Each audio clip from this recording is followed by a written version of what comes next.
most are not ready to debate with the judge on law. So if you just come in here and you decide to actually sign up with us tonight and do this, you're going to be like the infant we talked about earlier. You're going to have to grow into that. You're going to have to grow into knowing what to say and how to do it. Because it's a artwork to deal with these judges. Trust me. You got to know the legalese or what to say to them or how to say it. And it's not difficult. It's not like rocket science. It's not that difficult. It's just certain words that they want to hear. Most people go in there, they argue some circumstantial evidence, like something happened and they're giving them a story. They don't want to hear that. But if you come there talking about the law, they, oh, he's speaking my language. They wake up. Where was that? The legal pleading motion speaks for itself. Now, you don't have to get in there. Like I said, most people, when they learn something brand new, they want to tell the world. Like, people become Christians, they just want to go tell the world, save Jesus. Jesus saved you. They want to tell everybody they see. Right? You ain't got to do all that. The paperwork will speak for you. If he asks you a question, hey, check this out. Paperwork. But man, what about the, hey, paperwork. You don't got to go that far. Just, you can go as far as you want to go, but it's nothing that's not necessary. Say that for the trial. Because you're only in arraignment to plead, right? So he's not going to hear that no way.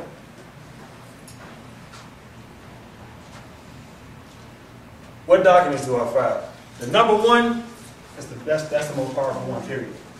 I'm going to deal with that one over these three anyway. Because that one there up top is the entire argument. Request for a verified complaint. Remember the triangle? What was missing in the triangle? Now, let's follow this story real quick. Is this wood or plywood? I'm not going to anyway. Someone breaks in your house. You call the police, they investigate, they dust, they find a fingerprint, luckily. Fingerprint matches somebody's fingerprints on their files. So now they know who to go get, right? They take your complaint to the station. Detectives investigate, right? After the detective investigates, he figures out that's our guy. Information goes to the district attorney's office, right? The district attorney then does the same thing the investigator did. Investigate what he did. So, because it's real precious. You work messing with somebody's life here, right? So you got to make sure you're getting the right person. They verify that that's the person too. So now the complaint has graduated from all these chains of command to the top. The only person that can verify a complaint is a DA office.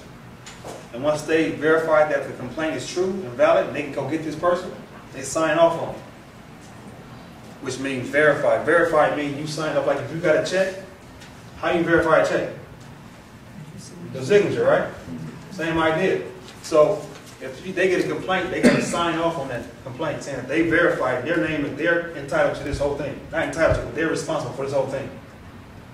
So if it goes poof, they verify it. They know who did it. Now, the triangle was broken, right? I'm going to tell you now the secret why it was broken. Because, who all got traffic tickets again? Okay, now down. Now raise your hand if you think you committed a crime with traffic ticket. Y'all lying. I know y'all think y'all committed a crime. Nobody think you committed a crime? Yeah, I did. All right. Honest people. Okay, thank you. You know you're something wrong, right? Okay. Yeah, you did the right thing. You were wrong. You've been wrong. There was no crime. That's why the broken thing is there, because there is no crime. Why is there no crime, you might be asking? I'll tell you. Watch this. No. You're getting close. That's the aftermath of it. There's no crime because, I think it's one of these slides coming up. I'm going to just let the cat out the bag now. There's no crime because in order for there to be a crime, there's three things pretty much. First thing is it's two together. And intent and act has to happen. Going back to that story we talked about, the burglary, that person, whoever it was, he had a thought, which is a thought is an intent, right? He had a thought, I'm gonna go break in that house. And then his thought manifested into action. And then he actually went and did it. So now the crime is committed. He broke the glass, he went in there and stole the silverware. The crime is committed, right? That's a crime. And then it goes back to the other slide we saw before, as far as your rights, as far as long as you don't infringe on someone else's rights. That's a crime too, which is, they all go together. So, long story short, without a crime being committed, and if there's no crime committed, now your statement comes into play. With no crime being committed, there can't be a plaintiff. Without a plaintiff, there is no complaint. Wow. Without a complaint, there is no verified complaint. So if the whole basis of this argument is because someone complained against you and they need to have a verified complaint to bring you into any court, that's why the triangle is broken. It's a cold lie. It's a real cold lie. But it's real. It's a real lie. So just think about all the things I just explained to you earlier. Now you know why that person is missing. Now you know why he don't bring in the plaintiff, because if he bring in the plaintiff, he got to do the right thing. But since there's nobody there, they know you don't know, they're not going to tell you. Okay, wait. And now think about how I'm going to tell you how they do it. This is how they get away with it. We've all been in traffic court, right? Yes. Okay. What is the first thing they do when you walk into court? After they play the video, tell you your rights, what do? They make you waive your right. They don't make you ask you. They don't put a gun on you. People just do it. Like idiots. They just do it. You go up there because they think that no contest is not guilty, but it means guilty. Right. It's a fancy word for guilty. They make you go up there, or they make you go up there. You go up there, how do you plead? No contest. You waive your rights up there, cool. Do you know what you just did? You just gave everything I just showed you away. So now they ain't got to bring in the verified complaint. They ain't got to bring in the plaintiff. They ain't got to do none of that because you just waived it. But the minute you stop and say, hey, where's the verified complaint? Watch his face turn red. Every time they're going to be mad. Every time you're going to go last in court. Every time. Write it down. Remember what you said, you got to ask me. So, are you understanding why that's the most important one? And there's actual codes in the book that says they need it. What code is that? The first one that we always use is vehicle code 40513, A and B. It literally says, listen close, if a defendant pleads other than no contest or guilty, a verified complaint shall be filed. So in other words, you say you're not guilty. Exactly. So if you say you're not guilty, they're telling you they know you need a verified complaint. They're telling you they know they need it.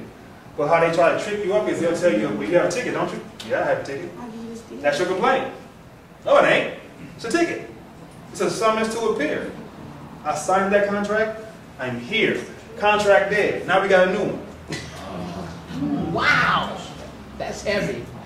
Does that make sense? Yeah. So let me ask you this. If you request a verified complaint when you first go to court, what's he going to tell you? I'm going to say one more thing. I am letting him speak, the other guys speak, so I'm not going to take your favors here. Write it down to the end. I know y'all got questions. There's going to be a lot of questions. I understand this is some heavy stuff, so just write it down for me because we'll be here all day. So just to recap, you're saying that the request to verify complaint is not a ticket. The ticket is just a promise to appear at court. And you're also saying that if you plead not guilty, therefore the state of California person, the officer, whatever, it doesn't represent the plaintiff? No, he's a witness, supposedly. A witness. He's a witness. They don't even and that's how you can test it, because there are two witnesses getting one. It's basically a fraud in so many ways. I'm glad you said that, because it's, in so many ways it's another fraud, because you know why? The judge works for the state. The cop works for the state. So there's unbiased from the gate. Yes. They get paid to do what they do. So how can they be unbiased? You can, but try to get some money from LA, see if it works. Good luck with that. But it's a fraud on so many levels, it's like incredible. But the ticket is not a complaint. Because, like I said, a verified complaint shall be filed if you plead not guilty, right? Now, you can't plead on the street to the cop, can you? No. You only can plead in court, right? Right. So, I'm in court now. So how are you telling me that the ticket was the complaint? It don't make sense. That's deep. Are y'all following me? Yes. I'll move on a little bit. That's deep. The next thing we filed is called an affidavit of poverty. This is the one where I mentioned where we don't pay the bail amount. That's right. We don't pay bail. Amen. First of all, the main reason why, I'm asking y'all a question again. I love crowd participation. What does bail mean to you? That you're guilty. Liable to get out.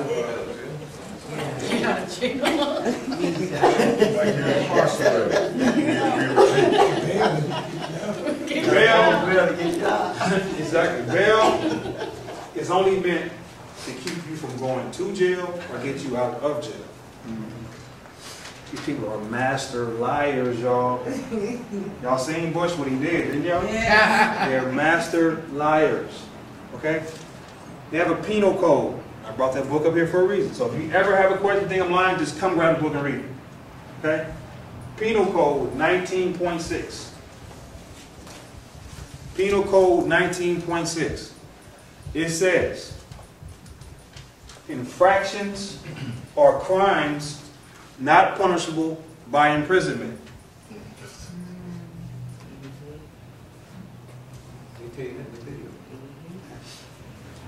If they have the balls to put on a video in the courtroom, they just calling you stupid.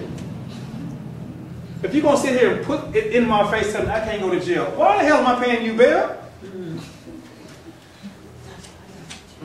Who does that? That's like me accusing you stole $100. You telling me no you didn't, but here's $100. Yeah, that's pretty stupid. Did you pay me for that? No. So I bet the guy with this. I was saying, well, I had to pay bail. Then he stepped in. It's a huge lie, y'all. It's a huge lie, but again, you got to stand up and walk up against the bullet. That's all it is. That's all it is. Excusable neglect. Now, that's for people that have failures to appear. The law forgives. If an officer don't come to the trial, what happens? Dismiss the case, right? Right.